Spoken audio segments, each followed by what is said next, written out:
बेटा क्या हुआ है? हाँ मम्मी मुझे याद नहीं रहता मम्मी, मैं अभी आ रही हूँ। अरे बेटा पर हुआ क्या है, कम से कम एक बार हमको बताओ तो सही तुम। बस बात हुआ मम्मी, अब नहीं रह सकती मैं यहाँ पर। क्या हुआ? इसने हाथ उठाया मुझ पर। किसने? राहुल ने। बेटा तुम एक काम करो, तुम सीधे अपना सामान बांधो और चुपचाप घर चली आओ। तुमको 1 मिनट भी वहाँ रुकने की कोई जरूरत नहीं है, सुन रहे हो ना तुम? अरे हुआ क्या, मुझे बताओगे जरा। दामाद जी ने हमारी बेटी के ऊपर हाथ उठाया, कल को तो वो मेरी बेटी को जान से मार डालेगा। अरे 1 मिनट रुको यार, तुम मुझे फोन दो जरा। हाँ बेटा, क्या हुआ? राहुल ने हाथ उठाया मुझ पर पापा। हाथ उठाया मतलब मारा?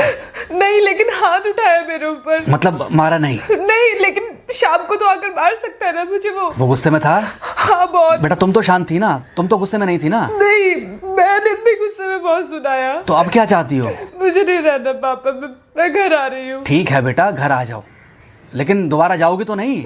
नहीं। हाँ तो बेटा आ जाओ, तुम्हारा तलाक करवा देते हैं उससे। लेकिन तुम श्योर हो ना कि दोबारा जिससे शादी होगी वो तुम पर गुस्सा नहीं करेगा और तुम उससे गुस्सा नहीं करोगी, तुम दोनों के बीच में झगड़े नहीं होंगे? अगर तुम श्योर हो तो आ जाओ, और अगर श्योर नहीं हो तो फिर वहाँ रहो, उससे बात करो जब वो आएगा, ठीक है? आराम से बैठकर मामला सुलझाओ, जैसे तुम्हारी मम्मी और हम बैठकर सुलझाते हैं। भाई झगड़े किसके बीच में नहीं होते?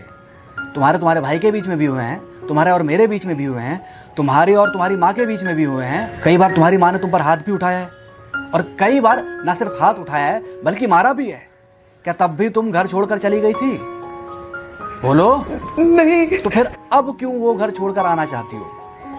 भाई उस घर को भी वैसे ही अपना मानो जैसे तुम इस घर को अपना मानती थी, जैसे तुम हमें अपना मानती थी, ठीक है?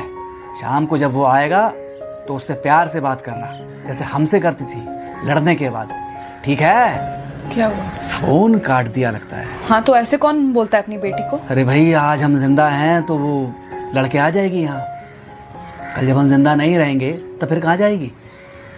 मैं नहीं चाहता कि ऐसे ही वो अपने हालातों से भागती रहे। याद है बचपन में एक बार जब वो गिर गई थी, रो रही थी, और जब मैं उसको उठाने जा रहा था तो तुमने क्या कहा था? यही कहा था कि उठाना मत उसको। अगर आज तुमने उठा दिया उसे तो वो हर बार गिरने के बाद रोएगी और ये इंतजार करेगी कि कब तुम आकर उसे उठाओगे। फिर क्या हुआ था? फिर क्या हुआ था? फिर थोड़ी देर बाद रोने के बाद जब उसे लगा कि तुम नहीं आओगे तो वो खुद ब खुद उठ गई थी। क्या उसके बाद जिंदगी में जब वो दोबारा गिरी, रोई, उसने मेरे आने का इंतजार किया? नहीं किया, बल्कि हर बार खुद ब खुद उठ जाती थी। हाँ तो बस जो तुमने उसके बचपने में किया आज वही मैं कर रहा हूँ। आज जल्दी आ गए ऑफिस से? हाँ एक्चुअली ऑफिस में कोई बहुत ज़्यादा काम था नहीं तो इसलिए। पानी लेकर आऊं? नहीं कोई बात नहीं, सॉरी मैं सुबह थोड़ा ज़्यादा ही हाइपर हो गया था। सॉरी मैं भी गुस्से में कुछ ज़्यादा ही बोल गई थी। एक्चुअली मुझे समझना चाहिए कि तुम दिन भर इतना काम करती हो तो। मुझे भी समझना चाहिए कि तुम भी बाहर रहते हो, इतनी सारी परेशानियां होती होंगी। आगे से तुमको शिकायत का मौका नहीं दूंगा। तुम कहाँ शिकायत का मौका देते हो? मैं ही कभी कभी ओवर रिएक्ट कर देती हूँ, नहीं करना चाहिए मुझे। चलो इसी बहाने कम से कम तुमको ये पता तो चला कि गलती किसकी तरफ से होती है। मार अभी खाओगे कि खाना खाने के बाद खाओगे?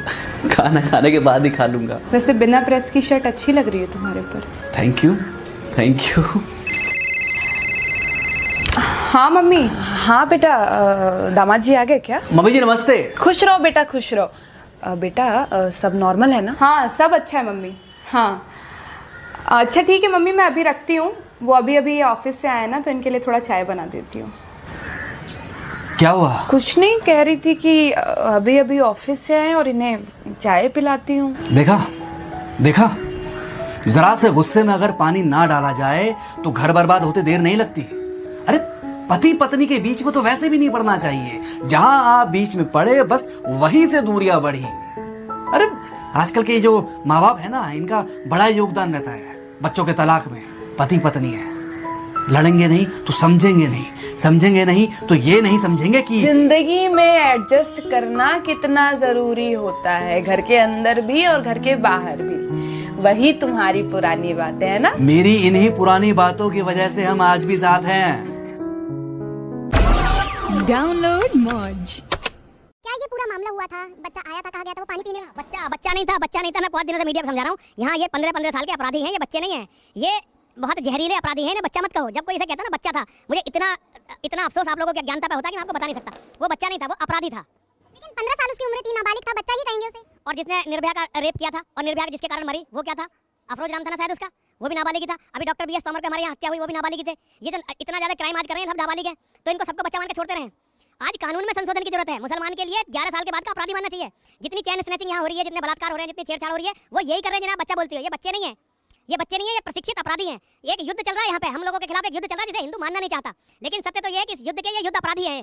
लेकिन गलती क्या थी? कहा तो ये गया कि सिर्फ पानी पीने के लिए आया था। कहा ना उसने, जब वो पकड़ लिया संगी यादव ने, संगी को समझ में नहीं आया कि मामला क्या है। वो सिर्फ ऊपर सोया हुआ था, उसको समझ में नहीं आया कि मामला क्या है। जब शोर मचा, उसने बेसिकली क्या किया था, उसने सतलिंगेश्वर महादेव पे पेशाब किया था, और इसलिए झगड़ा हुआ है सारा। इसलिए सारा झगड़ा हुआ पानी के लिए। तो बेटा बाहर देख लो, बाहर नल है, गेट पे जैसे आप सड़क पार करोगे, छोटी सी तो सड़क है, उसके पार ही नल है। और इधर पंचायत में नल है, पंचायती भवन है, इसमें नल है, पीछे दुकान में नल है। पानी पीना आपको गेट से कोई नल दिखाई दिया यहाँ तक?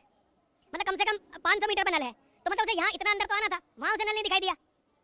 लेकिन जो बोर्ड बाहर लगा हुआ है वहाँ पे साफ तौर पर लिखा है कि मुसलमानों का प्रवेश जो है वो वर्जित है। ऐसा क्यों? लेकिन देखिए हमारी सरकार या फिर कहीं भी नहीं कहा जाता कि अगर आप मुसलमान हैं, अगर आपकी इच्छा है तो आप मंदिर में जा सकते हैं, कोई आपको फोर्स नहीं कर सकता, कोई आपको जबरदस्ती नहीं भेज सकता। क्यों? मंदिर कोई पिकनिक स्पॉट है क्या?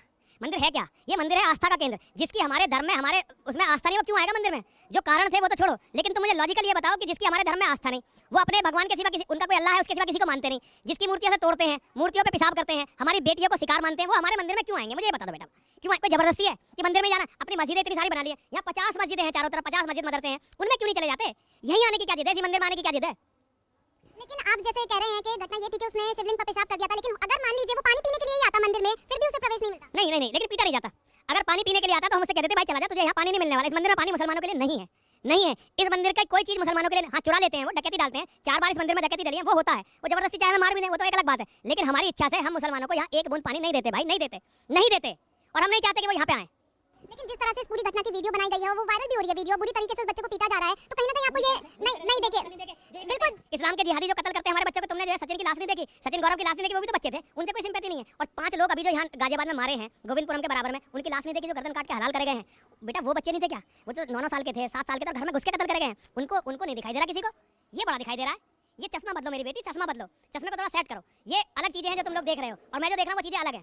मेरा सवाल ये था कि जिस तरह से इस बच्चे को पीटा जा रहा है, आपको नहीं लगता कहीं ना कहीं हिंदू और मुस्लिम में दंगा भड़काने की जो है वो कोशिश? नहीं, दंगा भड़काने की नहीं भाई, हमारे यहाँ आई मत, दंगा भड़केगा ही नहीं।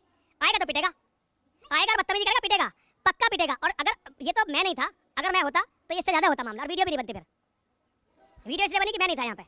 हमें मुसलमान इस मंदिर में नहीं चाहिए बेटा, नहीं चाहिए। हाथ जोड़ो। रीजन क्या है जो भारी बोर्ड लगा दिया गया? ऐसा रीजन क्या है? इस मंदिर में मैं जब से मेहनत बनाऊं 4 बार डकैती डाली, सारी मुसलमानों ने डाली, पुलिस ने इनके दबाव में केस नहीं खोला। इस मंदिर में जितनी चोरी हुई वो मुसलमानों ने करी, पुलिस केस नहीं खोलती। इस मंदिर में रोज मुसलमान हमारी देव प्रतिमाओं को दूषित करते हैं, पुलिस जो है उनको कुछ नहीं कहती। इससे भी बड़ी जो सबसे बुरी बात है, इस मंदिर में मुसलमान हमारी बेटियों का शिकार करने के लिए आते हैं और पुलिस उन्हें कुछ नहीं कहती। ये मुझे नहीं चाहिए भाई, मुझे नहीं चाहिए भाई। लेकिन अगर मान लीजिए अगर आगे फ्यूचर में किसी को भी प्यास लगेगी, वो पानी पीने के लिए, सही में पानी पीने के लिए आएगा, तो भी नहीं आ सकता? नहीं, हम उसे कहेंगे बाहर नल है भैया, जाके वहां मर, हमारे यहाँ क्यों आ रहा है? तो बाहर जाके नल से पानी पी ले, और नल से हम उसे और 2-4 नल और बता देंगे। मैं आप पहचानेंगे किस तरह से? मान लीजिए जरूरी नहीं अगर एक मुस्लिम है तो वो टोपी लगा के ही मंदिर में एंट्री करेगा। नहीं, अगर पता चला कि ये मुसलमान है तब की बात है, अगर पता नहीं चला तो कोई बात नहीं। पता चला, उसने दिखाना चाहा कि मुसलमान हूँ, और वो मुसलमान बेटे हैं, दिखाते हैं कि वो मुसलमान है। वो हमारी बेटियों से गलत, पिछली बार जो है असलम विधायक के लड़के को यहाँ पीटा गया था इस मंदिर में, जो सबसे ज्यादा हमारे खिलाफ बयानबाजी कर रहा है ना, इसी मंदिर में असलम विधायक जो इसका लड़का आया था, और उसने मेरी एक बेटी के साथ बदतमीजी करी थी, और फिर हुल दी थी कि मैं असलम विधायक का लड़का हूँ, और उसको पीटा गया था यहाँ पे। तो बेटा ये तो हो गई। हमारी बेटियां क्या, उनके मतलब अपने जान और माल की हिफाजत की रक्षा करने का अधिकार संविधान देता है, तो क्या ये केवल मुसलमानों के लिए है, हमारे लिए नहीं है ये अधिकार? या 14 साल का लड़का आकर मुझे गोली मार जाए तो क्या मैं इसलिए कि वो बच्चा है तुम्हारे हिसाब से मैं उसे गोली मारने दूं कि भाई आजा तू तो बच्चा है बेटा मार गोली मुझे? 14 साल के लड़के हैं बलात्कार करते हैं, मैं अपनी बेटियों को बलात्कार होने दूं बेटा? ये बताओ। आप जिस तरह से कह रहे हैं कि लड़कियों का शिकार करने के लिए जो लड़के मुस्लिम लड़के वो इस मंदिर में आते हैं, तो फिर क्यों सुरक्षा के इंतजाम जो है वो नहीं किए जा सकते? सुरक्षा का सबसे बड़ा इंतजाम तो ये है कि मुसलमान आवे ना, सबसे बड़ा इंतजाम तो ये है कि मुसलमान इस मंदिर में ना आए, ये सबसे बड़ा इंतजाम है। आ गए तो भैया उन्हें निकाल दो बाहर, ये है, यही तो कर रहे हैं, सुरक्षा का इंतजाम तो है ये। देखिए आप कह रहे हैं कि मुसलमान जो है लड़कियों का बलात्कार करते हैं, लेकिन जरूरी तो नहीं है कि एक मुसलमान ही होगा तो ही वो बलात्कार करेगा किसी लड़की का। हिंदू लड़के भी आजकल जो है बलात्कार करते हैं। हिंदू लड़के बलात्कार करते हैं, लेकिन उनकी कोई किताब नहीं कहती, उनका धर्म नहीं कहता। मुसलमान लड़के बलात्कार इसलिए करते हैं कि उनके ने उन्हें ये सिखाया है।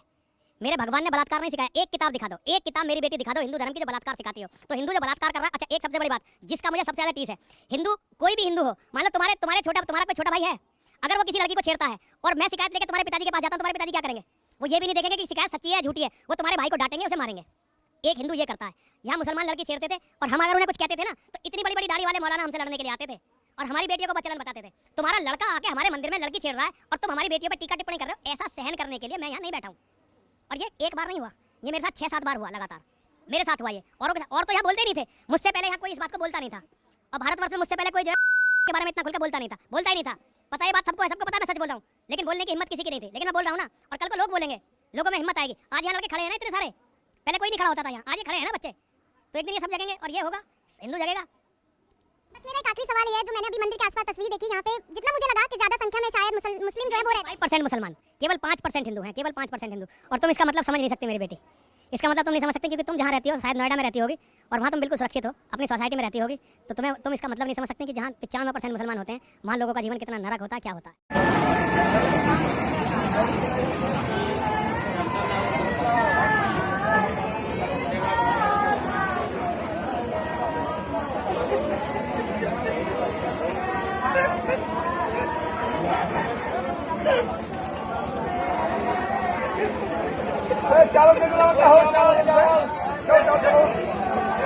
क्या ये पूरा मामला हुआ था? बच्चा आया था, कहा गया था वो पानी पीने। बच्चा नहीं था। मैं बहुत दिनों से मीडिया को समझा रहा हूँ, यहाँ ये 15 साल के अपराधी हैं, ये बच्चे नहीं हैं, ये बहुत जहरीले अपराधी हैं, इन्हें बच्चा मत कहो। जब कोई इसे कहता ना बच्चा था, मुझे इतना अफसोस आप लोगों की अज्ञानता पे होता है कि मैं आपको बता नहीं सकता। वो बच्चा नहीं था, वो अपराधी था। लेकिन 15 साल उसकी उम्र थी, नाबालिग था, बच्चा ही कहेंगे उसे। और जिसने निर्भया का रेप किया था और निर्भया जिसके कारण मरी, वो क्या था? अफरोज नाम था ना शायद उसका, वो भी नाबालिग ही था। अभी डॉक्टर BS तोमर को हमारे यहाँ हत्या हुई, वो भी नाबालिग ही थे। ये जो इतना ज़्यादा क्राइम आज कर रहे हैं, सब नाबालिग हैं, तो इनको सबको बच्चा मान के छोड़ते रहें। आज कानून में संशोधन की जरूरत है। मुसलमान के लिए 11 साल के बाद का अपराधी मानना चाहिए। जितनी चैन स्नैचिंग यहाँ हो रही है, जितने बलात्कार हो रहे हैं, जितनी छेड़छाड़ हो रही है, वो यही कर रहे हैं जिन्हें आप बच्चा बोलती हो। ये बच्चे नहीं हैं, ये प्रशिक्षित अपराधी हैं। एक युद्ध चल रहा है यहाँ पे, हम लोगों के खिलाफ एक युद्ध चल रहा है जिसे हिंदू मानना नहीं चाहता, लेकिन सत्य तो ये है कि इस युद्ध के ये युद्ध अपराधी हैं। लेकिन गलती क्या थी? कहा तो ये गया कि सिर्फ पानी पीने के लिए आया था। कहा ना, उसने जब वो पकड़ लिया सरंगी यादव ने, सरंगी को समझ में नहीं है कि मामला क्या है। वो असल में ऊपर सोया हुआ था, उसको समझ में नहीं आया कि मामला क्या है। जब शोर मचा, उसने बेसिकली क्या किया था, उसने सतलिंगेश्वर महादेव पे पेशाब किया था, और इसलिए झगड़ा हुआ है सारा, इसलिए सारा झगड़ा हुआ है। पानी के लिए तो बेटा बाहर देख लो, बाहर नल है, गेट को जैसे आप सड़क पार करोगे, छोटी सी तो सड़क ही है, उसके पार ही नल है, और इधर पंचायत में नल है, पंचायती भवन है, इसमें नल है, पीछे दुकान में नल है। पानी पीने आपको गेट से कोई नल दिखाई दिया यहाँ तक? मतलब कम से कम 500 मीटर पर नल है, तो मतलब उसे यहाँ इतना अंदर तो आना था, वहां उसे नल नहीं दिखाई दिया। लेकिन जो बोर्ड बाहर लगा हुआ है वहाँ पे साफ तौर पर लिखा है कि मुसलमानों का प्रवेश जो है वो वर्जित है। ऐसा क्यों? लेकिन देखिए, हमारे सरकार या फिर कहीं भी नहीं कहा जाता कि अगर आप मुसलमान हैं, अगर आपकी इच्छा है तो आप मंदिर में जा सकते हैं, कोई आपको फोर्स नहीं कर सकता, कोई आपको जबरदस्ती नहीं भेज सकता। क्यों? मंदिर कोई पिकनिक स्पॉट है क्या? मंदिर है क्या? ये मंदिर है आस्था का केंद्र। जिसकी हमारे धर्म में, हमारे उसमें आस्था नहीं, वो क्यों आएगा मंदिर में? जो कारण थे वो तो छोड़ो, लेकिन तुम मुझे लॉजिकल ये बताओ कि जिसकी हमारे धर्म में आस्था नहीं, वो अपने भगवान के सिवा किसी, उनका कोई अल्लाह है, उसके सिवा किसी को मानते नहीं, जिसकी मूर्तियों से तोड़ते हैं, मूर्तियों पे पेशाब करते हैं, हमारी बेटियों को शिकार मानते हैं, वो हमारे मंदिर में क्यों आएंगे? मुझे ये बता दो बेटा, क्यों आए? कोई ज़बरदस्ती है कि मंदिर में ही जाना? अपनी मस्जिदें इतनी सारी बना ली है, यहाँ 50 मस्जिदें हैं चारों तरफ, 50 मस्जिद मदरसे हैं, उनमें क्यों नहीं चले जाते? यहीं आने की क्या जिद है? इसी मंदिर में आने की क्या जिद है? लेकिन आप जैसे कह रहे हैं कि घटना ये थी कि उसने शिवलिंग पर पेशाब कर दिया था, लेकिन अगर मान लीजिए वो पानी पीने के लिए ही आता मंदिर में, फिर भी उसे प्रवेश नहीं मिलता? नहीं, लेकिन पीटा नहीं जाता। अगर पानी पीने के लिए आता तो हम उससे कह देते, भाई चला जा, तुझे यहाँ पानी नहीं मिलने वाला। इस मंदिर में पानी मुसलमानों के लिए नहीं है। इस मंदिर का कोई चीज़ मुसलमानों के लिए, हाँ चुरा लेते हैं, वो डकैती डालते हैं, 4 बार इस मंदिर में डकैती डली है, वो होता है, वो ज़बरदस्ती चाहे हमें मार भी दें, वो तो एक अलग बात है। लेकिन हमारी इच्छा से हम मुसलमानों को यहाँ एक बूंद पानी नहीं देते भाई, नहीं देते, और हम नहीं चाहते कि वो यहाँ पे आएँ। लेकिन जिस तरह से इस पूरी घटना की वीडियो बनाई गई है और वो वायरल भी हो रही है वीडियो, बुरी तरीके से उस बच्चे को पीटा जा रहा है, तो कहीं ना कहीं आपको ये नहीं देखे बिल्कुल इस्लाम के जिहादी जो कत्ल करते हैं हमारे बच्चों को, तुमने जो है सचिन की लाश नहीं देखी, सचिन गौरव की लाश नहीं देखी, वो भी तो बच्चे थे, उनसे कोई सिंपैथी नहीं है। और 5 लोग अभी जो यहाँ गाजियाबाद में मारे हैं, गोविंदपुरम के बराबर में, उनकी लाश नहीं देखी, जो गर्दन काट के हलाल करे गए हैं। बेटा वो बच्चे नहीं थे क्या? वो तो 9-9 साल के थे, 7 साल के थे, और घर में घुस के कत्ल करे गए हैं। उनको नहीं दिखाई दे रहा किसी को? ये बड़ा दिखाई दे रहा है। ये चश्मा बदलो मेरी बेटी, चश्मा बदलो, चश्मे को थोड़ा सेट करो। ये अलग चीज़ें हैं जो तुम लोग देख रहे हो, और मैं जो देख रहा हूँ वो चीज़ें अलग हैं। मेरा सवाल ये था कि जिस तरह से उस बच्चे को पीटा जा रहा है, आपको नहीं लगता कहीं ना कहीं हिंदू और मुस्लिम में दंगा भड़काने की जो है वो कोशिश? नहीं नहीं नहीं नहीं, दंगा भड़काने की नहीं भाई, हमारे यहाँ आई मत, दंगा भड़केगा ही नहीं। आएगा तो पिटेगा, आएगा और बदतमीजी करेगा, पिटेगा, पक्का पिटेगा। और अगर ये तो मैं नहीं था, अगर मैं होता तो ये इससे ज्यादा होता मामला, और वीडियो भी नहीं बनती। फिर वीडियो इसलिए बनी कि मैं नहीं था यहाँ पे। हमें मुसलमान इस मंदिर में नहीं चाहिए बेटा, नहीं चाहिए, हाथ जोड़। रीजन, अच्छा रीजन क्या है जो बाहर ही बोर्ड लगा दिया गया, ऐसा रीजन क्या है? इस मंदिर में मैं जब से मेहनत बनाऊं 4 बार डकैती डली, सारी मुसलमानों ने डाली, पुलिस ने जो है उनके दबाव में केस नहीं खोला। इस मंदिर में जितनी चोरी हुई वो मुसलमानों ने करी, पुलिस केस नहीं खोलती। इस मंदिर में रोज मुसलमान हमारी देव प्रतिमाओं को दूषित करते हैं, पुलिस जो है उनको कुछ नहीं कहती। इससे भी बड़ी जो सबसे बुरी बात है, इस मंदिर में मुसलमान हमारी बेटियों का शिकार करने के लिए आते हैं और पुलिस उन्हें कुछ नहीं कहती। ये मुझे नहीं चाहिए भाई, मुझे नहीं चाहिए भाई। लेकिन अगर मान लीजिए अगर आगे फ्यूचर में किसी को भी प्यास लगेगी, वो पानी पीने के लिए, सही में पानी पीने के लिए आएगा तो भी नहीं आ सकता? नहीं, हम उसे कहेंगे बाहर नल है भैया, जाके वहां मर, हमारे यहाँ क्यों आ रहा है? तू बाहर जाके नल से पानी पी ले, और नल से हम उसे और 2-4 नल और बता देंगे। मैं लड़कों को आप पहचानेंगे किस तरह से? मान लीजिए जरूरी नहीं अगर एक मुस्लिम है तो वो टोपी लगा के ही मंदिर में एंट्री करेगा, मान लीजिए। नहीं, अगर पता चला कि ये मुसलमान है तब की बात है, अगर पता नहीं चला तो कोई बात नहीं। पता चला, उसने दिखाना चाहा कि मुसलमान हूँ, और वो मुसलमान बेटा यहाँ दिखाते हैं कि वो मुसलमान है। वो हमारी बेटियों से पिछली बार जो है असलम विधायक के लड़के को यहाँ पीटा गया था इस मंदिर में, जो सबसे ज़्यादा हमारे खिलाफ बयानबाजी कर रहा है ना, इसी मंदिर में असलम विधायक जो इसका लड़का आया था और उसने मेरी एक बेटी के साथ बदतमीजी करी थी और फिर हुल दी थी कि मैं असलम विधायक का लड़का हूँ, और उसको पीटा गया था यहाँ पे। तो बेटा ये तो होगा ही। हमारी बेटियां क्या, उनके मतलब अपने जान और माल की हिफाजत की रक्षा करने का अधिकार संविधान देता है। तो क्या ये केवल मुसलमानों के लिए है, हमारे लिए नहीं है ये अधिकार? या 14 साल का लड़का आके अगर मुझे गोली मार जाए तो क्या मैं इसलिए कि वो बच्चा है तुम्हारे हिसाब से मैं उसे गोली मारने दूं कि भाई आ जा तू तो बच्चा है बेटा, मार गोली मुझे? 14 साल के लड़के यहाँ जब बलात्कार करते हैं, मैं अपनी बेटियों के बलात्कार होने दूं बेटा? ये बताओ। आप जिस तरह से कह रहे हैं कि लड़कियों का शिकार करने के लिए जो लड़के, मुस्लिम लड़के, वो इस मंदिर में आते हैं, तो फिर क्यों सुरक्षा के इंतजाम जो हैं वो नहीं किए जा सकते? सुरक्षा का सबसे बड़ा इंतजाम तो ये है कि मुसलमान आवे ही ना। सबसे बड़ा इंतजाम तो ये है कि मुसलमान इस मंदिर में ना आए, ये सबसे बड़ा इंतजाम है। आ गए तो भैया उन्हें निकाल दो बाहर, ये है, यही तो कर रहे हैं। सुरक्षा का इंतजाम तो है ये। देखिए, आप कह रहे हैं कि मुसलमान जो हैं लड़कियों का बलात्कार करते हैं, लेकिन ज़रूरी तो नहीं है कि एक मुसलमान ही होगा तो ही वो बलात्कार करेगा किसी लड़की का। हिंदू लड़के भी आजकल जो है बलात्कार करते हैं। हिंदू लड़के बलात्कार करते हैं, लेकिन उनकी कोई किताब नहीं कहती, उनका धर्म नहीं कहता। मुसलमान लड़के बलात्कार इसलिए करते हैं कि उनके ने उन्हें ये सिखाया है। मेरे भगवान ने बलात्कार नहीं सिखाया। एक किताब दिखा दो, एक किताब मेरी बेटी दिखा दो हिंदू धर्म की जो बलात्कार सिखाती हो। तो हिंदू जो बलात्कार कर रहा है, अच्छा एक सबसे बड़ी बात जिसका मुझे सबसे ज़्यादा टीस है, हिंदू कोई भी हिंदू हो, मान लो तुम्हारा कोई छोटा भाई है, अगर वो किसी लड़की को छेड़ता है और मैं शिकायत लेकर तुम्हारे पिताजी के पास जाता हूँ, तुम्हारे पिताजी क्या करेंगे? वो ये भी नहीं देखेंगे कि शिकायत सच्ची है या झूठी है, वो तुम्हारे भाई को डांटेंगे, उसे मारेंगे। एक हिंदू ये करता है। यहाँ मुसलमान लड़की छेड़ते थे और हम अगर उन्हें कुछ कहते थे ना तो इतनी बड़ी बड़ी दाढ़ी वाले मौलाना हमसे लड़ने के लिए आते थे और हमारी बेटियों को बदचलन बताते थे। तुम्हारा लड़का आके हमारे मंदिर में लड़की छेड़ रहा है और तुम हमारी बेटियों पर टीका टिप्पणी कर रहे हो, ऐसा सहन करने के लिए मैं यहाँ नहीं बैठा हूँ। और ये एक बार नहीं हुआ, ये मेरे साथ 6-7 बार हुआ लगातार, मेरे साथ हुआ ये, औरों के साथ। और तो यहाँ बोलते ही नहीं थे, मुझसे पहले यहाँ कोई इस बात को बोलता नहीं था, और भारतवर्ष में मुझसे पहले कोई जो है के बारे में इतना खुलकर बोलता ही नहीं था।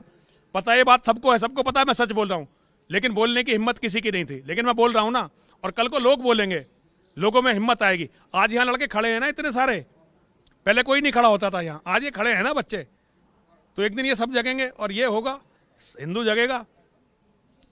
बस मेरा एक आखिरी सवाल ये है, जो मैंने अभी मंदिर के आसपास तस्वीर देखी, यहाँ पे जितना मुझे लगा कि ज्यादा संख्या में शायद मुस्लिम जो है वो रहते हैं। 5% मुसलमान, केवल 5% हिंदू हैं, केवल 5% हिंदू। और तुम इसका मतलब समझ नहीं सकती मेरी बेटी, इसका मतलब तुम नहीं समझ सकते, क्योंकि तुम जहाँ रहती हो, शायद नोएडा में रहती होगी, और वहाँ तुम बिल्कुल सुरक्षित हो, अपनी सोसाइटी में रहती होगी, तो तुम इसका मतलब नहीं समझ सकते कि जहाँ 95% मुसलमान होते हैं वहाँ लोगों का जीवन कितना नरक होता है, क्या होता है।